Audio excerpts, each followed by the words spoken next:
Ici Ariane Maillet pour TVCO. Nous sommes présentement au Parc national des Hautes-Gorges de la rivière Malbaie. Le parc fait face à d'importants travaux en vue d'une ouverture annuelle. La députée de Charlevoix, Côte-de-Beaupré, Caroline Simard, et le directeur du parc, Daniel Groslot, nous ont annoncé aujourd'hui de nouveaux investissements.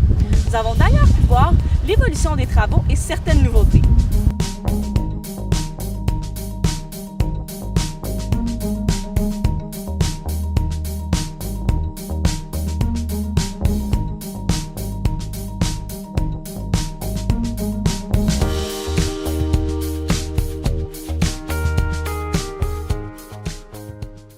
Mon nom est Daniel Groslot, je suis le directeur pour les parcs nationaux des Grands Jardins et des Hautes-Gorges de la rivière Malbaie.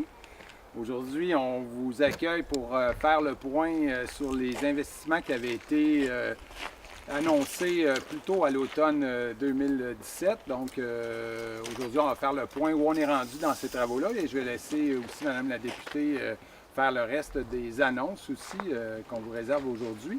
Je suis heureuse d'être avec vous aujourd'hui pour prendre la mesure des développements en cours et à venir justement au Parc national des Hautes-Gorges de la rivière Malbaie. D'autant plus que je suis porteuse d'une autre bonne nouvelle pour le parc aujourd'hui. Comme l'a mentionné tout à l'heure M.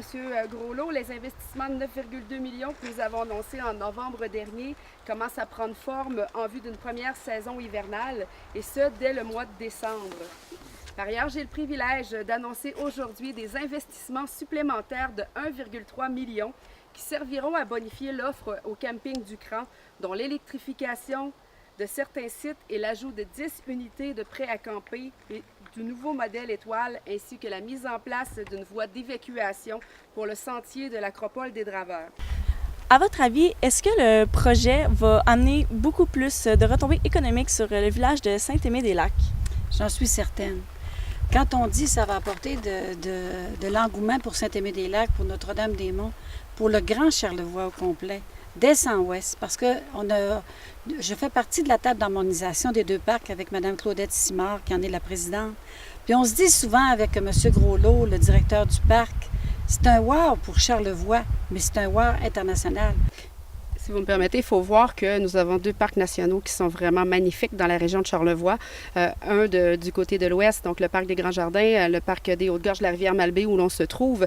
Et c'est extrêmement important d'en assurer leur pérennité. Donc investir 10,5 millions au parc des Hautes-Gorges via la CEPAC et le gouvernement, c'est très important d'abord pour assurer justement la pérennité des emplois et faire en sorte qu'on puisse offrir un produit d'appel distinctif, mais sur une base annuelle. Peut-être, M. Groslot, aller plus loin un peu là-dessus, le sentier d'évacuation, c'est quoi ce sentier-là?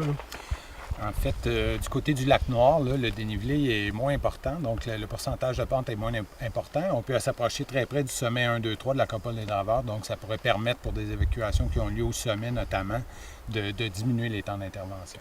Donc, c'est quand même des défis techniques. On ne peut pas amener de la machinerie lourde dans ces endroits-là. Fait que c'est souvent du travail avec de la petite machinerie, souvent à main d'homme. Donc, on n'avance pas à une rapidité. Donc, ça va dépendre des défis techniques, mais on pense que on n'a pas d'échéancier comme tel, mais on se donne quelques années, c'est-à-dire environ 2 ans là, pour le réaliser. Saint-Aimé-des-Lacs et Notre-Dame-des-Monts, j'ai posé la question tout à l'heure au directeur ici du parc.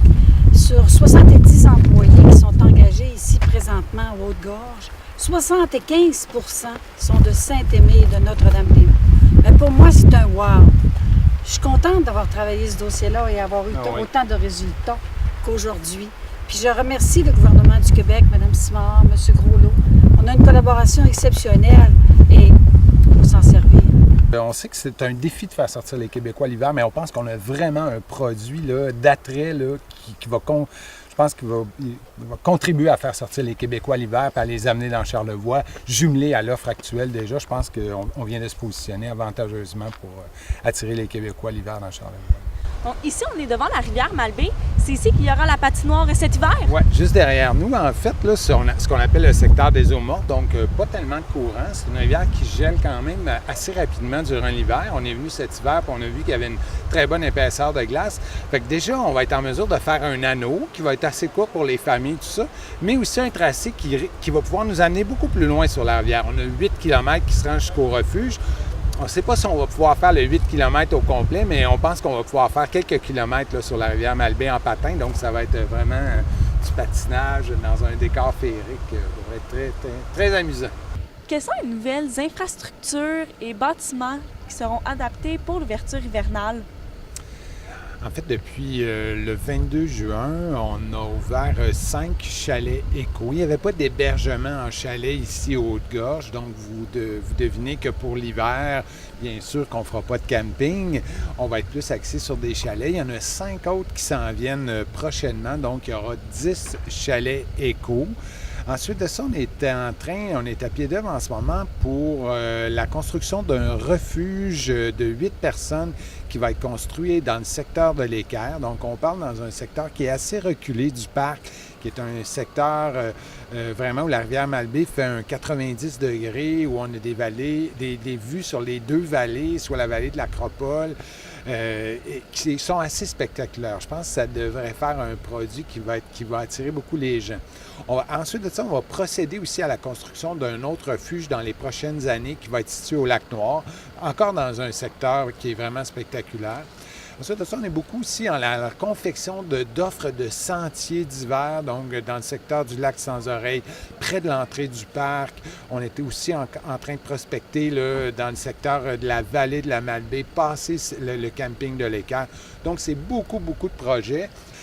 Fait que vraiment une foule d'activités qui devraient autant plaire à des gens qui sont actifs, mais peut-être moins familiers avec des sports extrêmes d'hiver, qu'à des gens qui sont plus aventuriers et qui sont prêts à affronter le territoire ici des Hautes-Gorges pendant l'hiver. Est-ce que toute la superficie accessible durant l'été sera accessible aussi durant l'hiver? Je dirais presque plus même de superficie accessible. Je pense à toute la section qui est passée le camping de l'Équerre.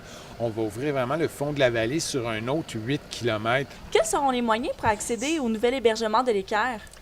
En fait, si on le prend, on va le prendre l'hiver parce que c'est un hébergement, le refuge l'Équerre, qui va être accessible ultimement 4 saisons. Si on le prend l'hiver, c'est quand même 8 km là, de où on peut laisser sa voiture. Donc, on va pouvoir se rendre de façon autonome par la rivière. La rivière va être gelée. Les gens pourraient même y aller à pied. Ils vont pouvoir se rendre en raquette, en ski nordique. Les gens vont pouvoir aussi emprunter une navette chenillée, donc une navette de transport de 22 passagers qui va te permettre d'aller jusqu'à l'Équerre. Fait que pour les gens moins actifs ou les gens qui vont vouloir combiner une navette avec un retour, par exemple, de façon autonome en ski en raquette. Donc, il va y avoir plein de combinaisons possibles pour se rendre dans ce secteur-là. Et vous, M. Groslot, vous êtes nouvellement directeur depuis un petit peu plus d'un an depuis un an. Comment vous appréhendez votre nouveau mandat? Bien, écoutez, c'est un bonheur là, d'être dans Charlevoix. On gère le parc des Grands Jardins et le parc national des Hautes-Gorges de la rivière Malbaie.